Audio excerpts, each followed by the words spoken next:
안녕하세요. 응답하라 강남 시니어 구독자 여러분, 서양미술사 차은영입니다.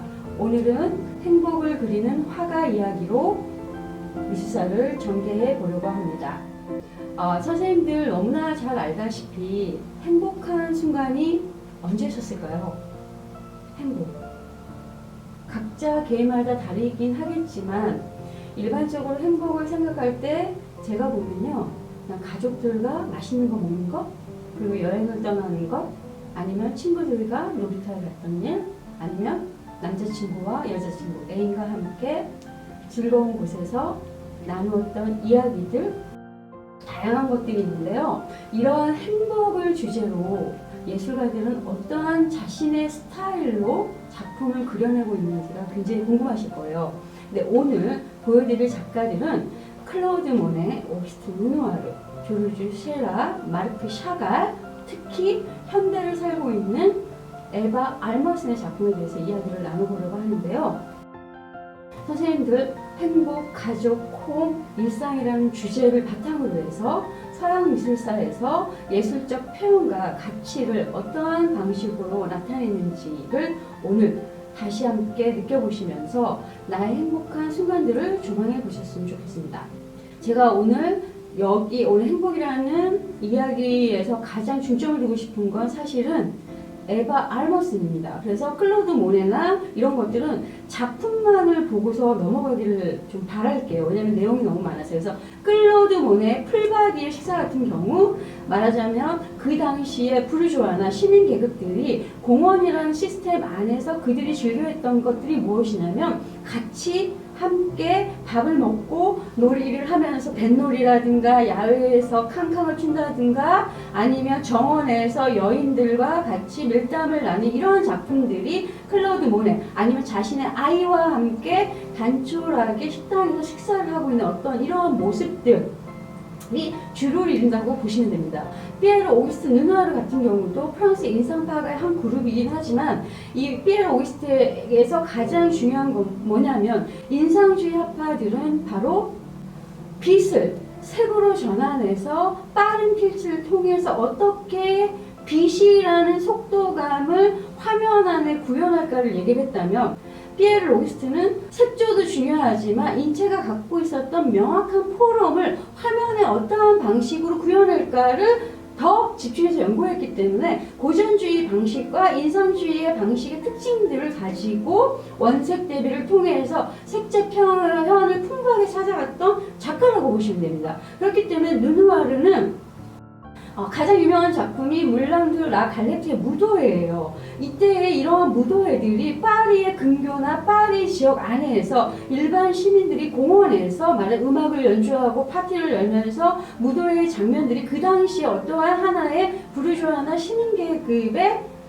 놀이처럼 굉장히 유행했을 때 그러한 장소에 이 인상주의 화파의 작가들이 직접 이젤과 물감을 가지고 실시간으로 변하는 빛의 형상을 인물과 그 다음에 일상과 놀이를 통해서 표현했다고 생각하시면 됩니다. 그렇기 때문에 이들에게서 중요했던 건 인물들의 각자가 가지고 있었던 어떤 형상이 아니라요, 그때 가졌던 어떤 분위기, 그리고 인간이나 자연은 하나의 빛을 표현하기 위한 오브제라고 보시면 됩니다.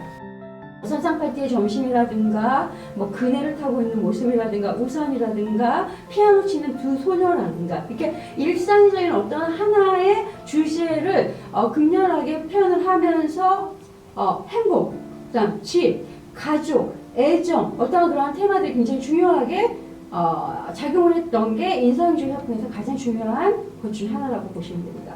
그리고 조르주 셰라는 저희가 인상주의 화풍이라고 하기도 하지만 후기 인상주의로 얘기를 하는데요. 조르주 셰라가 우리가 알고 있는 인상주의 화법을 과학적인 어떤 스펙트럼 안에서 전묘법을 탄생시킨 작가이기 때문에 이 작가는 저희가 빛을 중요한 게 아니라 인체를 표현했을 때 어떤 색채 대비나 보색 관계를 색채학과 광학 이론을 토대로 해서 전무합법을 발전시켜서요. 이게 조르주 셰라를 통해서 어떻게 보면 그 다음에 후세대의 미술 양식의 가장 중요한 역할을 했던 작가라고 보시면 됩니다. 그래서 굉장히 셰라의 작품을 보면 무엇을 연구하게 됐냐면 색채가 가지고 있는 원색을 가지고 빨간색을 만들었을 때 노랑과 주황을 섞었을 때 우리가 물감 안에서 혼색이 되는 게 아니라 시각 안에서 빨간색으로 비치게끔 만들었던 최초의 작가예요. 그래서 이 신인상주의, 그러니까 후기 인상주의라기보다는 신인상주의라는 새로운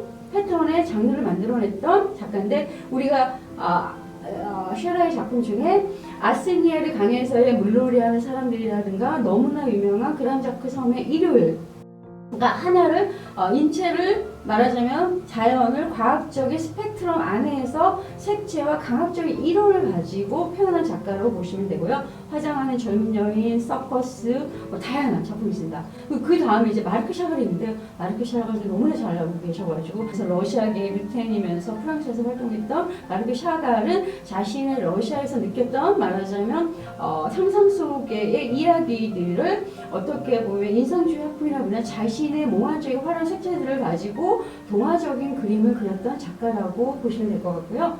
나와 마을, 그 다음에 생일, 도시 위에서 산책, 연인들, 에펠탑의 신랑 신부, 너무나 많은 것들입니다. 근데 이러한 것들의 가장 큰 포인트는 뭐냐면, 모더니즘 미술 이후 20세기를 지나면서 야수파, 입체파, 그 다음에 초현실주의, 인상주의, 앞에는 인상주의 이런 이제 장르를 넘어가면서, 그때도 말씀드렸지만 역사나 신화나 종교화가 예술이 어떻게 보면 국가나 귀족이나 왕권에 소속되어서 그들을 위한 작품을 그렸다면, 이제 현대미술은 그것이 아니라 개인적인 어떤 감각을 통해서 개인이 바라보는 세계관을 일상이라는 테마를 통해서 자신이 느끼는 감성을 통해서 그리고 자신이 느끼는 기법만을 가지고 각기 독창적인 방법으로 나아갔다고 보시면 됩니다. 그러니까 이제는 이제 귀족도 있는 것이 아니라 왕족이 있는 것이 아니라 존재는 했지만, 이때는 시민이라는 계급 안에서 시민들의 일상을 말하자면 그 시대가 공유하면서 그들이 생활하고 자고 먹고 즐기는 어떠한 주제들을 가지고요, 인상주의부터 지금 현대미술까지 계속적으로 추상으로 넘어오기까지 갔다라고 보시면 됩니다. 그래서 오늘 행복이라는 주제는 바로 멀리 있는 것이 아니라 이들의 그림을 통해서 느낄 수 있는 건 뭐냐면, 소소한 일상에서 행복을 느끼는 작가들이 자신의 기법과 그 다음에 화풍을 가지고 표현했다고 보시면 됩니다. 오늘 이 주제에서 가장 주요한 테마를 갖고 있는 건 에버 알머스입니다. 에버 알머스는 1969년생이에요. 그리고 스페인 사라고사에서 태어났으며 바르셀로나에서 미술대학을 나왔고요. 꾸준히 1994년 이후부터 개인전을 열면서 유럽, 미국, 아시아 등에서 활동을 하게 되는데요. 특히 스페인에서 코카콜라와 아트 콜라보레이션을 하면서 주목받기 시작했습니다. 그리고 에바 알머스는 한국인이 사랑하는 작가에 들어가는 작가입니다. 왜일까요? 현대미술을 얘기할 때 이 에바 알머스 작품을 일반 대중들이 가장 지금 좋아하고 있는 작품 중에 하나여서 제가 에바 알머슨을 조명해 보고자 하는 건데요. 어쨌든 이러한 에바 알머슨의 작품들이 아까도 말씀드렸던 인상주의 이후 일상이라는 작품의 소재를 가지고 그 소재가 자신이 느끼고 있는 순간의 감정을 정확하게 표현하면서 그날의 좋았던, 우울했던, 슬펐던, 기뻤던 어떤 그런 감성들을 화려한 컬러와 표현 기법으로 표현하고 있어요. 에바 알머슨 같은 경우는 조각, 그 다음에 판화, 회화 등 다양한 장르 안에서 작품을 표현하고 있는데요. 이러한 작품들이 되게 재밌는 건 여기에 소소한 일상에서 그녀가 지금 현재 우리가 살고 있는 현대인들의 삶을 굉장히 유머스럽고 재치있게 그려냄으로써 우리에게 그 작품을 봄으로써 행복을 느끼게 하는 거라고 보시면 됩니다. 에바 알머슨이 2008년도에 처음으로 이제 국내에 들어와서 전시를 했던 건 사실은 그림으로보다는 일러스트레이터로서 들어왔다고 보시면 돼요. 근데 그때 한국인들이 이 에바의 작품을 보면서 반한 거예요. 그 이후로 진짜 12년에 걸쳐서 지금 에바 알마슨이 전국을 돌면서요. 예술의 전당, 천안 예술의 전당, 대구 미술관, 부산 시립미술관부터 우리나라 곳곳에서 전시를 이루고 있는데요. 이 작품들이 왜 이렇게 인기가 있을까라고 제가 에바 알마슨의 전시회를 가보면서 느꼈던 건 바로 뭐냐면, 실제적으로 우리가 느낄 수 있는, 내가 현재 산책하고 가족들과 함께 여행하고 밥 먹고 무도회 가고 남편을 사랑하고 껴안고 하는 이러한 내용들이요, 그냥 어린아이의 군더더기 없이 표현한 드로잉 비슷한 작품으로 표현해내고 있고, 그리고 색깔들도 굉장히 아름답게 표현해내고 있기 때문에 인기가 많은 게 아닌가라고 생각을 해봅니다. 근데 에바 알마슨의 작품의 특징 중에 또 하나는 뭐냐면, 각기의 그 인물들이요, 표정들이요, 똑같습니다.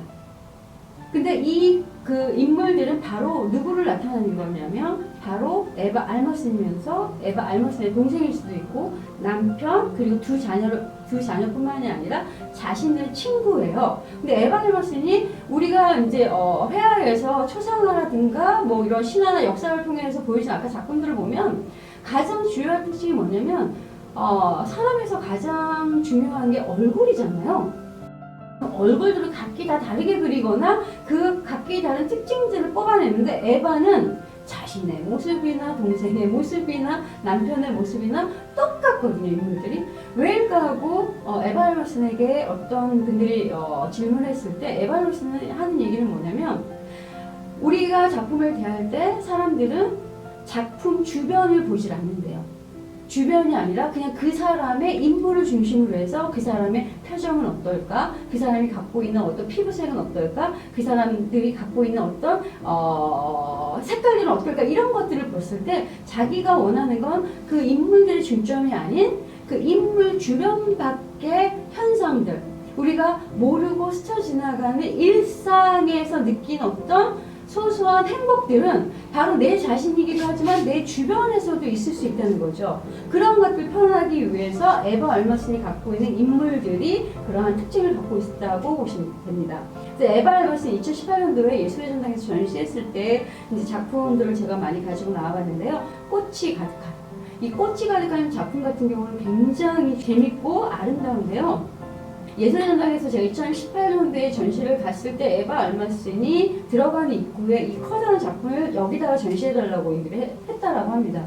그래서 왜 그러나 했더니, 자기가 전시 기간에 머물러 있지 못하고 스페인으로 가거나 다른 일정에서 떠나야 할 때 자기 대신에 이 꽃이 가득한 작품을 통해서 관객들과 가깝게 소통하면서 자신의 바라자면 아바타처럼 인식하기 위해서 이 작품을 걸었다고 해요. 근데 에바 알마슨의 또 작품 제작에서 또 특별한 건 뭐냐면, 보통 우리가 작품을 그릴 때 보통 선생님들이 뭐 자연을 그리던 인물을 그리던 화판 안에서 먼저 뭐 데생을 하고 뭐 색칠을 하고 이런 이제 수술을 받는 게 일반적이잖아요. 근데 에바는 좀 달라요. 왜냐? 에바 같은 경우는 그림의 어떤 개념이나 그리고 싶은 어떤 장면이 떠오르면 먼저 글을 쓴다고 합니다. 그래서 글을 쓴 이후에 그 작품을 글을 가지고 작품으로 형상화하는데, 이 꽃이 가득한 이 작품 같은 경우는 그 밑에 스페인어로 글이 써졌는데, 이 내용이 바로 뭐냐면, 당신의 내부에는 꽃이 가득합니다.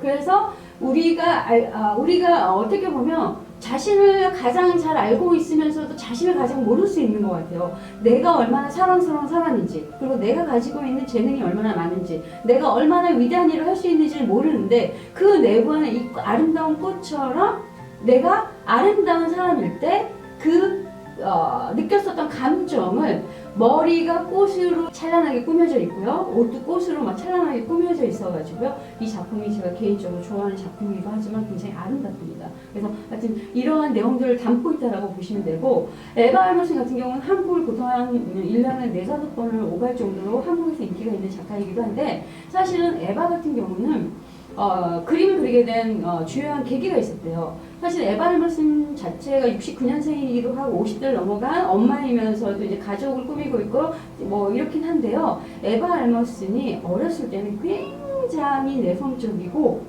굉장히 새침하고 그런 아이였다고 해요. 자신의 말하면 마음에 있는 이야기들을 끌어낼 수 얘기를 못하는 그런 소심한 유형의 학생이었는데 어느 날 10살 때쯤 이제 미술교사가 이제 에바에게 큰 영향을 주게 되는데 에바의 어떤 그런 소심한 성격을 보시고 그 미술교사가 에바한테 이런 얘기를 했다는 거죠.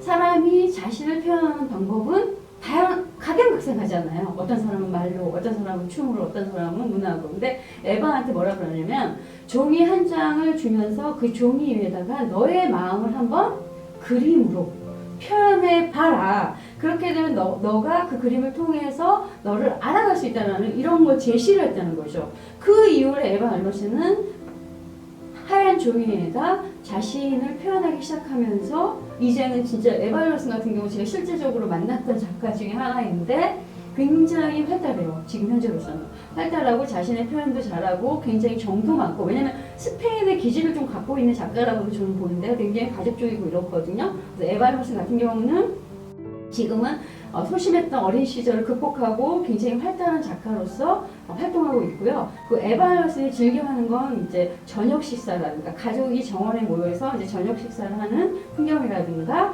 뭐 요리를 하고 있는 자신의 모습, 그리고 장미꽃길을 걷고 있는 어떤 표현들이 빨간 드레스를 입고 있고 강아지를 들고 있으면서 행복에 젖어있는 에바 알머슨의 그 드레스가 길을 표현한 거지, 꽃길을 표현하고 있거든요. 이러한 작품들을 보면 에바 알머슨이 얼마나 재치가 있고 말하자면 유머스러운지를 알 수 있는 작품을 볼 수가 있을 것 같아요. 그리고 무도회, 그 다음에 뭐 환상. 왜냐면 에바 알머슨이 활동이 많아지면서 느끼는 건 뭐냐면 바쁜 일정 속에서 자신이 또한 가장 행복한 순간은 혼자 있는 시간이라고 합니다. 그러니까 혼자 있는 시간이 그게 외로운 것이 아니라 바쁜 시간을 쪼개서 자신과 내면적으로 만날 수 있는 시간이기도 하고 휴식이기도 하거든요. 그래서 그러한 것들이 에바 알머슨의 작품에서 다 드러나고요. 특히 한국을 와서 한국의 도시나 한국에서 만났던 어떤 그 느낌들을 식당이라든가 불꽃놀이라든가 남산이라든가 놀이터를 갔다든가 이런 장면들이 그림으로 표현되어 있어요. 그런 걸 보면 에바 알머슨이 한국에 대한 애정 또한 굉장히 많은 작가고, 그리고 한국이 사랑하는 지금 현재 스페인의 작가라고 보시면 됩니다. 그것 말고도 에바 알머슨과 한국이 굉장히 또 특별한 게 뭐냐면 에바 알머슨이 한국에서 책을 냈어요. 어떻게 보면 엄마는 해녀입니다라는 책을 내게 되는데요. 이 책을 내게 된 동기가 뭐였냐면 우리가 성공한 작가들을 보면 마냥 행복할 것 같잖아요. 마냥 행복하기도 하지만 그만큼 많은 스트레스들이 있기 때문에 어쩔 때는 우울하기도 하고 슬프기도 하고 이런 감정들을 겪고 있을 때 에바 알머슨이 상해로 여행을 가게 됩니다. 근데 상해로 여행 갔던 그 호텔에 우연하게 그냥 심심해서 그냥 응접실에 나와가지고 그 잡지를 보게 됐는데 그 잡지에 한국의 제주도를 소개하는데 그 제주도를 소개하는 거기에서 해녀가 있었대요. 근데 그 해녀의 그 사진을 보는 순간 갑자기 제주도를 가야 되겠다. 그래갖고 무작정 그 일정을 다 마치고 제주도로 여행을 온 거예요. 그래서 제주도로 여행을 와갖고 해녀가 물질을 하고 있는 모습을 보는 그 순간에 이분이 뭘 했냐면 스케치를 하기 시작을 한 거예요. 그래갖고 스케치를 하면서 그림을 그리고 있는 게 이제 제주도에 이상한 외국 작가가 와서 뭔가를 하고 있으니까 이게 일파만파 소문이 나가지고 누구의 귀에 들어가냐면 그 다큐멘터리 감독인 고희영이라는 선생님에게 이게 들어가게 돼요. 그래서 고희영 그 다큐멘터리 작가가 에바 알머슨을 만나서 그러면 이 그림과 함께 책을 내면서 해녀라는 주제를 가지고 촬영도 하고 책을 만들자 해가지고 그 작품을 만들어낸 게 엄마는 해녀입니다인데요. 이거 굉장히 한 번쯤 어른들이 봐야 될 동화라고 저는 생각합니다. 왜냐면 에바도 엄마고 그리고 자신이 가지고 있었던 어떤 그 작가로서의 그 기질이 해녀라는 그 어머니들을 통해서 공감대를 형성했다는 거죠. 그래서 이 해녀들이 느끼고 있는 어떤 일상들이 다큐멘터리를 통해서 나오기도 했고 동화를 통해서 나와가지고 이게 굉장히 인기 중에 절찬리에 뭐 방영도 되고 이게 지금 뭐라 그러나요? 그 책도 많이 팔린 걸로 제가 알고 있는데 저희도 몰랐던 해녀의 삶은 굉장히 재치 있으면서 에바 양식으로 그려냈다는 게 굉장히 좋은 것 같아요. 그리고 이 고영 작가가 이러한 작업을 통해서 그 고영 그 다큐멘터리 작가나 에바가 느꼈던 거는 바로 뭐냐면 사람들이 우리가 성장을 하면서 가장 행복했던 순간이 뭘까? 그리고 행복한 사람들의 과연 그 본질 안에 무엇이 있을까를 질문을 던져봤던 거예요. 그랬더니 그 사람들 안에서 질문을 던졌던 그 사람들 안에서 보여줬던 게 바로 뭐였냐면 동심이었답니다. 동심을 잃지 않는 사람들이 결국은 가장 행복한 사람이었다고 얘기를 하네요. 근데 저도 그 얘기를 듣는 순간 맞다라는 생각을 했었어요. 왜냐면 우리가 자라면서 사회적 어떤 계약 안에서 불편해지기 시작하기 직전까지 아이들은 굉장히 솔직하고 그리고 자신의 표현을 자유자재로 하면서 군더더기가 없잖아요. 근데 뭔가 사회적인 눈치를 보고 사회적인 간섭에 얽매이면서 인간들이 어떻게 변화를 하냐면 이제 딱딱해지고 굳어지기 시작하는 것 같아요. 그때에 우리에게 이 에바 알머슨의 작품이 행복이란 과연 무엇일까? 그리고 행복을 통해서 작가가 얘기하고 싶은 건 무엇일까를 한 번쯤 다시 생각해 보게 되는 작품이라고 생각을 해봅니다. 그래서 저는 이 에바 알머슨의 작품을 개인적으로 굉장히 좋아도 하고요. 에바 알머슨을 통해서 제가 답답하고 힘들 때 웃음을 느끼게끔 하는 그 작품에서 너무 좋다라는 생각을 해봅니다. 그래서 선생님들도 기회가 되시면 에바 알머슨의 엄마는 해녀다라는 책도 한번 보시면서 다시 동심의 세계로 들어가셨으면 좋겠고요. 에바 알머슨의 작품들이 다음에 전시회에 나왔을 때 이러한 작가가 우리나라에서 왜 인기가 있고 이 작품이 왜 좋은지를 한 번 더 감상할 수 있는 시간을 가지셨으면 좋겠습니다. 어떻게 오늘의 강의도 재미있으셨습니까? 아무튼 이렇게까지 잘 들어주셔서 너무 감사하고요. 서양미술사 차은영이었습니다. 감사합니다.